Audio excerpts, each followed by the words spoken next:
This is Lounging with Lisa, the video series that has me lounging while coming at you with thoughts of the day. Right now I'm sitting here with my friend Mick Boyle from up the road. I've known him for life. I live for him. I cannot get enough of him. And we're going to go ahead and take care of the Lounging Award for Tia. She wanted to know a little bit about the history of the natives and whatnot around this area, Conneaut Lake, Pennsylvania. Go, Mick, while I put the cig out. Here's Mick. He's an expert on everything. I'm an expert on everything, and I know every single detail of the Indian history of the area. He's making that up. No, there were Indians that lived here before Europeans moved in, and they were, as far as I know, they were Erie Indians and Iroquois Indians. Maybe Seneca. Maybe Is this why the Iroquois Club exists and things like that? It Okay. was started by Oh my Indians. gosh, I'm wearing an Indian shirt. I never realized. Okay. And the mascot of the school Here, this is the shirt I the Indians until they changed it. There's that. In fact, that Indian was drawn by Kim Cowden. Drawn by Kim Cowden. Yeah, who she's we dead. Both know. She's yeah, dead, she died. She could draw when she was alive. Yeah, super well. So anyhow, this is the shirt that I always say is politically incorrect. But yes, but then they decided it would be more fun to have an eagle, a stupid eagle. Well, it's because they joined the schools. Right, they joined schools. Okay, we're getting off track here. Right. So Indians lived here. There's all over the place. There's Indian artifacts. I found a couple of arrowheads, but I know someone who's found thousands. Didn't Roseanne find thousands? Yeah. Is that of whom you speak? Yep. And you know, the two that I found, I think one was about 1,000 years old, and the other one was Really? maybe 1,200. And how did you have this assessed by Carl Burkay? No, actually, I took the arrowheads to an Indian artifact show and showed it to some people, and they sort of roughly dated Really? the time period. Yeah. Told you. So Indians everywhere. Okay, the name of the town is Conneaut Lake. The name of the town is Conneaut Lake, but it was originally called Evansburg after Abner Evans, who was an early settler in Conneaut Lake. But I'm wondering, yeah, the name. Yeah. And Conneaut Lake is an Indian name that means Snow Waters. snow waters.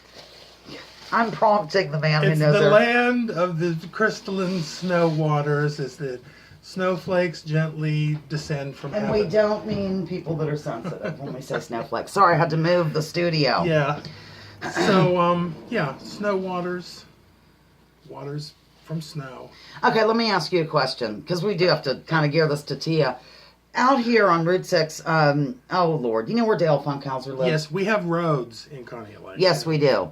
They did some archaeological dig or something back there, didn't they? And there was that Jimmy Kearns and his wife and they found something. And Carl Burkay. Right, really we have Carl a Burke. local archaeologist. Carl Burkett. That we've both known our whole lives. Yes, and they owned that thing. Tell about that. And we revere him for his knowledge, too. Total revere. Mm-hmm. He owned the, what did he call it? It was the country store and the Indian museum, didn't it? Yeah, he used to have an Indian museum. It was right down here. You could ride, we rode our bikes down there as kids. Mm-hmm. Did you? Yes, I did. And I loved it there. Okay. And he had all kinds of artifacts and jazz. But the bottom line, Tia, since this is your award, I'm sure, is that we have a rich history of this. Now, like in that Runamuck area by you, Camp Runamuck, would there be arrowheads there? Arrowheads, you can barely walk through the woods. Really? Without tripping over something. Yeah, probably. Okay, that's a lie. But there are arrowheads in pretty much every... What if I need to blow my nose? I wipe just my do it nose like or off something? thing. Oh, don't look. Yeah, don't look, ladies and gentlemen. This is a professional studio. So, as a boy, since you were one... I was a boy here. I grew up in this town. And did you go out with your dad looking for these things or what? I know some people have a hobby of this. I casually looked, but I never really found any till about probably 15 years ago. So since I've been back from Tejas. Right. Mm-hmm. And the ones I found were on the shore of Lake Pymatuning. Another Indian Let's name. talk about that. What does it mean? Yes. It means the land of sparkling Come on. driftwood. No, That does, do you know what it means? It means the land where the crooked-mouthed man dwelleth. That's right, it does. And is it because Because years ago, when Indians lived there, Are we there supposed was a to look man at each other through I don't this? know. Let's look at each other through this. Okay, we're not used to this. Anyway, We turn it years sideways. ago, there was an Indian with a crooked mouth, and he lived there. Is that really why? I think that's why. It makes Okay. sense that that's what. And they named it. So the name, Pymatuning. which is widely mispronounced. Yes, a lot of people here. Remember how I told you the other day? What did I say the other day? They say sergeant.